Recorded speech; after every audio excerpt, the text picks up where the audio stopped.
Hello and welcome to Kavish IAS Converting Possibilities into Reality. Today we are continuing with the second SDG goal, the zero hunger. And as we know that we started with a very interesting series of discussing all the sustainable goals in details, we will be talking about each and every sustainable goal, the 17 of the goals, and we will be absolutely discussing in details all the things, the government initiatives and the present scenarios with respect to Indian situation as well as the worldwide situation, be it health, poverty, education, economic growth, and the clean energy and everything.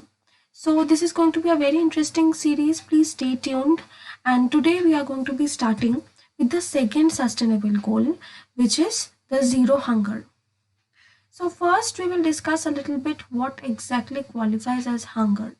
So as described by the Food and Agricultural Organization of the United Nations wing, is that hunger is an uncomfortable or painful sensation and is generally caused by insufficient consumption of food. So as we know that we had seen in the previous video of the SDG 1 where we discussed that there is a particular committee called Alag Committee in 1979 which gave a report that for rural and urban there is a specified limit of calories that we must intake. For rural it was 2400 calories and for urban it was 2100 calories. So that is the minimum amount of calories that you must intake in order to live a hunger free life. And anybody who does not qualify to that level is actually living in a state of hunger, and it becomes chronic when the person does not consume a sufficient amount of calories on a regular basis, which is why when you don't have food, when you don't get food, rather you don't have access to food on a daily basis, on a regular basis, you don't get the energy to work, you don't get the energy to lead a happy, active and dignified life, and it causes a chronic state of hunger and poverty and everything else. So a person is food insecure when they lack regular access to enough, safe and nutritious food. Not just food, it also qualifies as, people who don't have access to safe drinking water. So it affects the normal growth and development of a person. And as of 2020, almost 790 million people worldwide suffer from widespread hunger. And as per the reports, as compared to 2019, 160 million more number of people has added to the figure. And of course, the COVID pandemic has definitely added and contributed to the already worse situation. So let's go into details about the Sustainable Development Goal number 2, zero hunger. How can we tackle this situation? How can we aim at achieving the zero hunger state? So as we know that the Development Goal number 2 seeks to attain sustainable solutions to end hunger in all its forms by 2030 and to achieve food security. Yes, achieving food security is the main goal, main ambition of the SDG 2. But achieving this goal is something that will require multidimensional aspects like for example, the government, the civil societies, the citizens, and all the other institutions, the economic institutions, the banking sector, and every institution will all together have to work towards promoting better access to food, promotion of sustainable agriculture, improved incomes of small scale farmers. As we know that in India, just talking about the Indian scenario, almost 86% of the farmers fall in the small and marginal category. So definitely improving their income is very important, and improved market cooperation, because if we have better market cooperation in terms of promotion of new FPOs, then there will be increment in the sale of their harvest, and there will be better branding of the products, better processing, and it will also help in export situations. And of course there has to be increment in the productive capacity of agriculture. So there is a widespread food crisis. It's a very well-known fact, and the fight against hunger has obviously seen some progress in the past 15 years, but still we can see that according to the map given here, you know, the Asia portion you can see, and then the African portion you can see, is the most badly affected region of the world. So the sub-Saharan Africa and the Southern Asia has almost like half of the adult population facing almost moderate to severe food crisis. And of course children and women are the most vulnerable, most prone to the food crisis, and they suffer in a more worse way when it comes to hunger. And now let's see the food crisis prevailing in India. So, although India has in the recent times seen some economic growth, but hunger and malnutrition is definitely still an area of concern, because we can see as proof in the Global Hunger Index report 2022, and even if you consider the 2020 reports, 21 reports, consecutively India has ranked almost at the bottom of the 120 or 150 countries. Each and every time this test and study is being done, India has a very low score of 107 out of the 121 countries and a score of 29.1 out of 100. You can see how absolutely disappointing the situation is.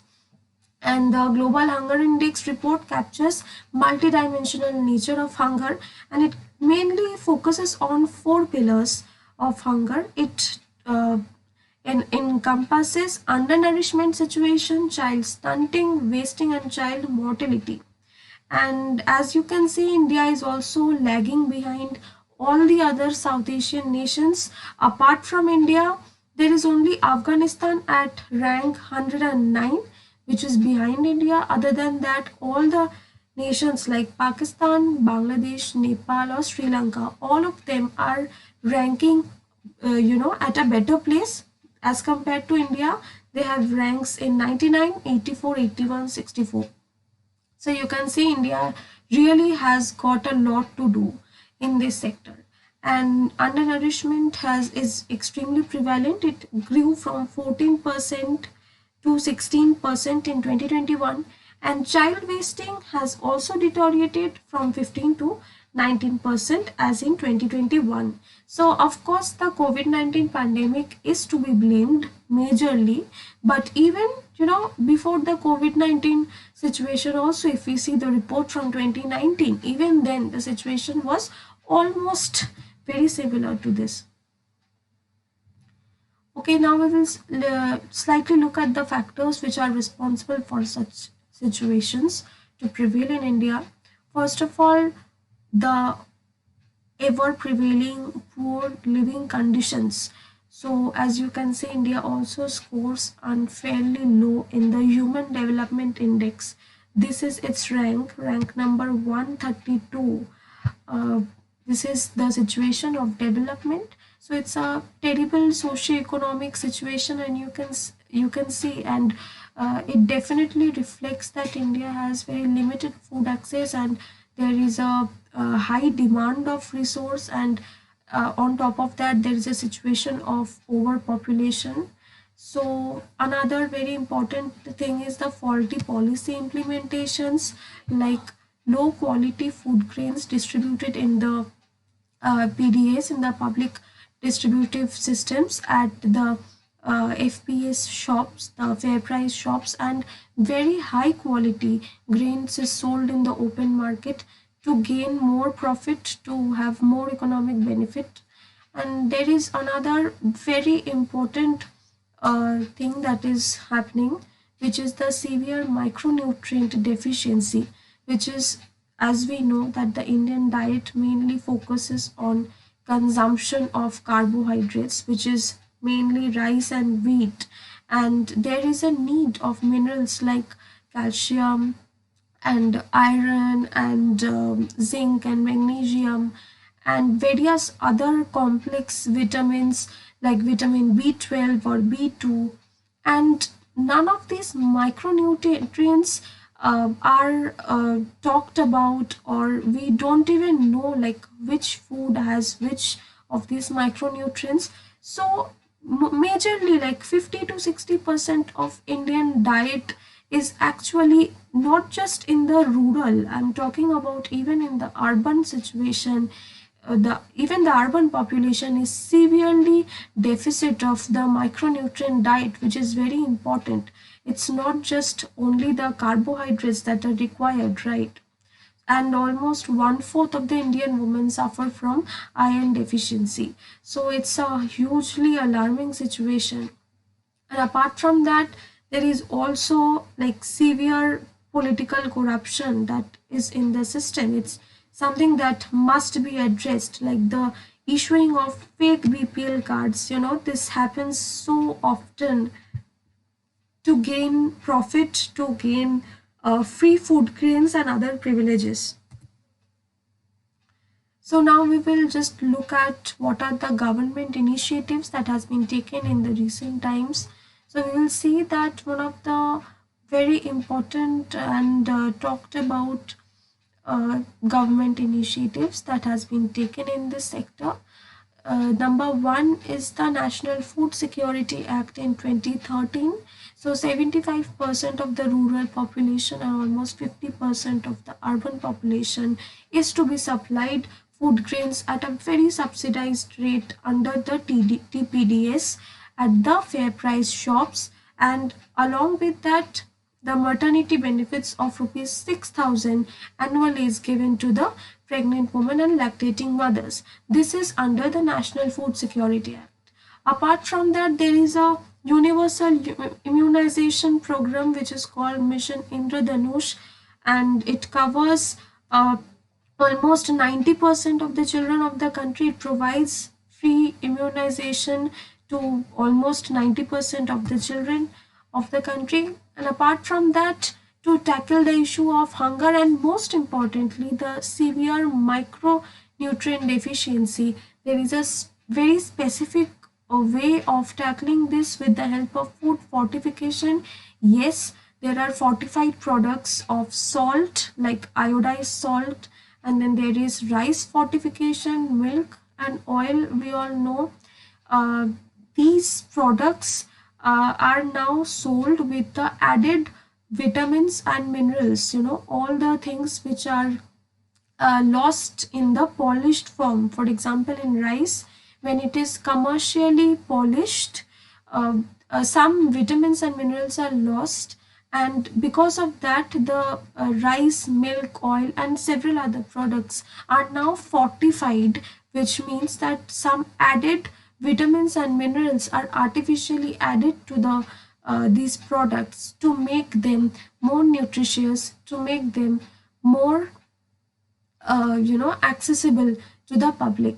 Apart from there is a very popular ICDA scheme, ICDA scheme, and it's a huge umbrella scheme covering the Anganwadi services scheme, National Creche, and the Poshan scheme, and also the PM Matru Vandana Yojana. The Poshan scheme is also under the ICDA scheme. So apart from this, some typical challenges, of course, they remain, because as we have seen in this video, that the current situation of global hunger index, the report shows that India's situation is very bad, and you know what, tackling one sustainable development goal also requires the efforts, the jointed efforts of other goals. For example, when we work on poverty elimination of SDG 1, we also somehow tackle the zero hunger one, and we also somehow tackle the good health and well-being one, like the SDG 3. So like this, all the sustainable goals are extremely interrelated with each other. So some challenges remain in this sector. For example, there is increasing pollution of natural resources along with this climate change situation that is happening. Like there is a hugely bad and worsening situation of the air pollution index. You know, there is prevailing bad AQI that is taking place in Delhi, in Kolkata, in Mumbai, all of these regions. They are becoming hot, they are becoming humid, there are industrial pollutants, there are these the increasing content of nitrogen dioxide, sulfur dioxide and other harmful gases. There is severe water pollution, and there is arsenic laden pollution. There is the fertilizers penetrating into food chains, pesticides all penetrating into food chains. This situation is there which is making this challenge very difficult to tackle. Other than that, there is high food wastage. Yes, India also has a very high food wastage, especially in the urban domain. Obviously, there is a great socio-economic inequality that stays. Apart from that, there is inefficient storage and refrigeration issue in the rural ground. And of course, one of the very traditional difficulties that need to be talked about is the gender inequality situation that stays, and there is prevailing patriarchal mindsets, which of course it hampers the attention towards female health and hygiene. So, what can we do to move forward from this situation to improve these situations? One, that is definitely we can check the food wastages that are happening at the urban level and both at the rural level. And of course, at the rural level, we can tackle the crop wastage that is happening. We can install better refrigerators and cold storages so that the crop wastage and the harvest wastage can be somehow tackled. And there must be transparent policy implementation. There must be more efficient direct benefit transfer system. And apart from that, water conservation is a very important part, because there is also a prevailing water crisis that is taking place. There is the situation of rising seawater levels also, which is going to be making the water which is now left for consumption, it's going to make it more saline with as the day passes. So we are going to be using this irrigation water with more efficiency, and the government schemes like the PM Krishi Sinchai scheme, like Har Khet Ko Pani and Per Drop More Crop. Apart from that, there are integrated watershed management programs which harps on conservation of water and water harvesting. Apart from that, of course, there has to be more government investments made on R&D, because there are newer technologies that are coming into the market which will definitely benefit and improve the situation. And for example, if we talk about the scanty rainfall situation, it's becoming more unprecedented. So we can definitely use the rising and more advanced technologies to develop more green, climate resilient agriculture. So this is the way how we can try to tackle the situation of hunger, the widespread hunger, and to eradicate hunger and poverty altogether. And this was all for today. Thank you.